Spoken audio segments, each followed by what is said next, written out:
fear is a tool. But when that light hits the sky, Matt Reeves, welcome to Colombia. I'm wondering what your relationship to the Batman was before doing the Batman and what it is now and whether it has changed. Oh, sure. I mean, well, my relationship with Batman goes to really my very early years. I mean, Batman 66 was my first Batman, Adam West, and I was born in 66. And so I've been a huge fan of Batman since I was a kid. And the character meant so much to me. I think, I think he means so much to everyone, who loves that character. It's like he's endured for over 80 years. And for me, I was so drawn to, just his style, the idea of that, of the cowl and the cape and the car and all that stuff. I thought that was super cool.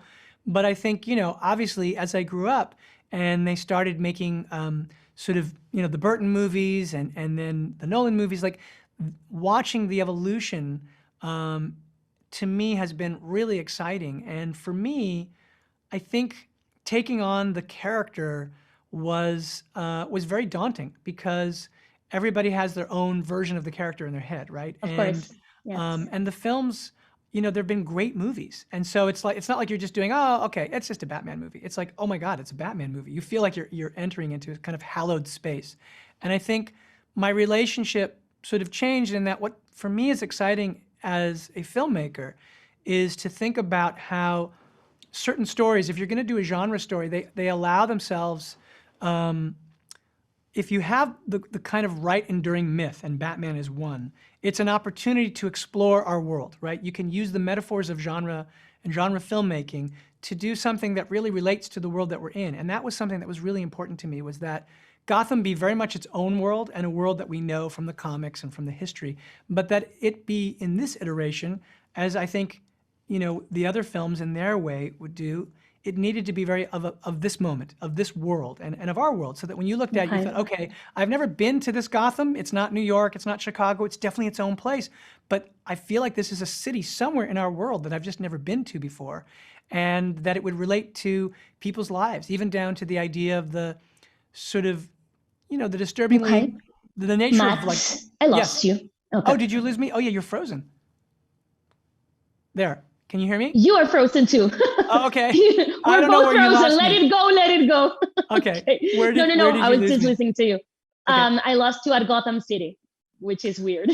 Oh yeah, at Gotham City. Well, no, all I was just saying is just that I wanted us to create a Gotham City that was a new Gotham City and a distinctive Gotham City, but also a city that was very much not one of the cities that you could recognize. I didn't want you to look at it and go, oh, I guess Gotham is New York or Chicago, but I wanted it to be very much connected to our times, because I think that's the point. Anytime you do a Batman story, you want to be able to bring it into the present so that it relates to people's lives. And so for me, I think that's how my relationship to the character changed, is that I saw an opportunity to explore something personal.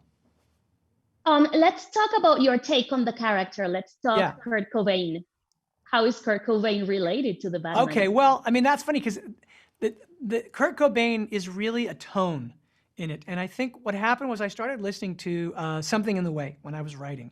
And there was something in that tone that spoke to me about this idea, not of Kurt Cobain directly, but of the tone of his music. And the idea really, I guess, of him being kind of a rock star who I kind of remember as being somewhat of a recluse, right, to a degree. Like, he had an interesting relationship to fame. And I thought, well, that's an interesting way to think of Bruce Wayne, to not make him literally Kurt Cobain, but that vibe of him having this kind of edgy rocker, sort of tortured vibe about a guy who, we'd seen the version of Bruce Wayne that was sort of the playboy and the one who sort of drove a Maserati. And I thought, well, there's another reaction that you could have to the death of your parents and to being Bruce Wayne, which is this idea that if he was a member of, let's say, the Kennedys or like the royal family, and that in the wake of all of that, he couldn't really take the weight of being under the storied name Wayne, and that he would kind of withdraw and become sort of like somebody who, like if you saw him, it would be like a kind of fabled sighting, like, oh, I think I just saw Bruce Wayne, like it was a rare thing. It was like seeing Howard Hughes. And so in that sense, it connected to this idea of this kind of rocker vibe. I thought the danger of it, the kind of tortured, recluse side of it, and I thought in a certain way the way that, you sense that kind of drive that Cobain had for music and his kind of like jamming with his amps in a kind of decaying old manor somewhere. I thought that related to a rock and roll version, really, of Bruce Batman. That he didn't have, it wasn't music in his case, it was being a vigilante and working, building that car, being a bit of a gearhead, and him just really being a loner in that way. So that's kind of, there's an essence. It's not that he's based on Kurt Cobain, but there is a kind of spiritual connection, I think, to the music and the tone. Matt, thank you very much for being with us in Colombia. My pleasure. Thank you.